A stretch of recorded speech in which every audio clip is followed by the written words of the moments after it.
In this game, we're playing Jungle Nocturne against a Jungle Elise. We need to think about the build that we'll be going for based on this matchup.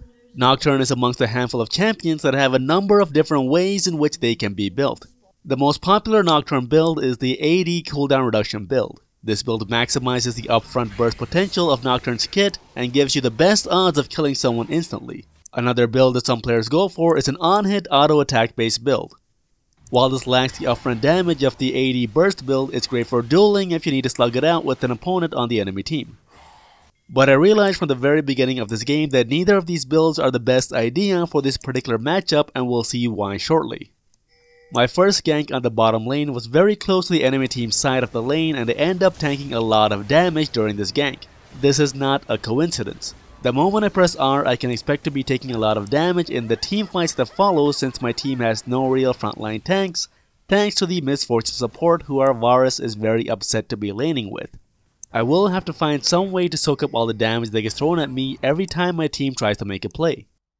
This forces me down the unconventional build path of Tank Nocturne, stacking a bunch of durability items because that's what will help me do my job this game. I start off this build by building a Tiamat to help me with my jungle clears, followed by building towards a Cinder Hulk. Now you might think that'll end up being useless, but early on in the game the base damages in my kit and the few offensive items that I do have still provide enough DPS for me to kill the enemy Elise on my own. But I know that this will not last as I build more and more durability items as the game progresses. Now I do make two key mistakes later on in the game. While I've adapted my build based on the matchup, I have not adequately adjusted my playstyle based on my build. In this example, I make the mistake of trying to duel the fed enemy Echo after I've killed Elise.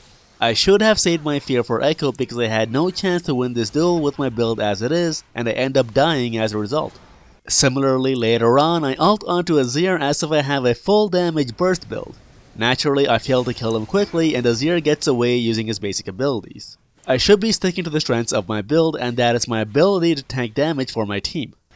Shortly after, I play my role as intended, tanking turret shots while working with Twisted Fate to draw out the enemy Echo's ultimate. I lose half my health in the process, but it's not a big deal for this particular skirmish. Echo does not check my items and chooses to dive me thinking he's got a free kill, and this ends up costing him his life as we turn it around and get the kill on Echo instead. Afterwards, we take the turret that Echo was defending and continue pushing the top lane. There were many encounters like this throughout the game where I used my itemized durability as my strength in teamfights. The final fight of the game takes place around 27 minutes when I've got a lot of health and some magic resist items. The enemy team is getting the dragon as Vlad teleports in. Vlad initiates a fight in the Bondside River, so I have no choice but to go in. I dive in with my ultimate onto the enemy Elise and kill her immediately. Afterwards, Vlad picks a fight with 3 members of the enemy team and is about to get killed, so I come out in front to tank most of the damage and hold them back. My fear on Lucian buys Twisted Fate the time that he needs to come in and kill him. Afterwards, we give chase to Azir and kill him eventually, then close out the game. Had I gone either of the 2 previous builds that were mentioned, I would not have been able to tank damage for my team, and I'd run the risk of getting blown up before I could do anything useful.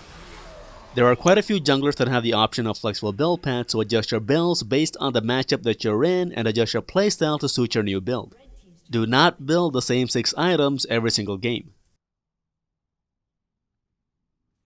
If you enjoyed this video, do subscribe to the channel, follow on Twitter, and check out the video links on either side. Leave a comment about the kind of content you'd like to see in future videos, and check out the Patreon link if you'd like to support this channel directly.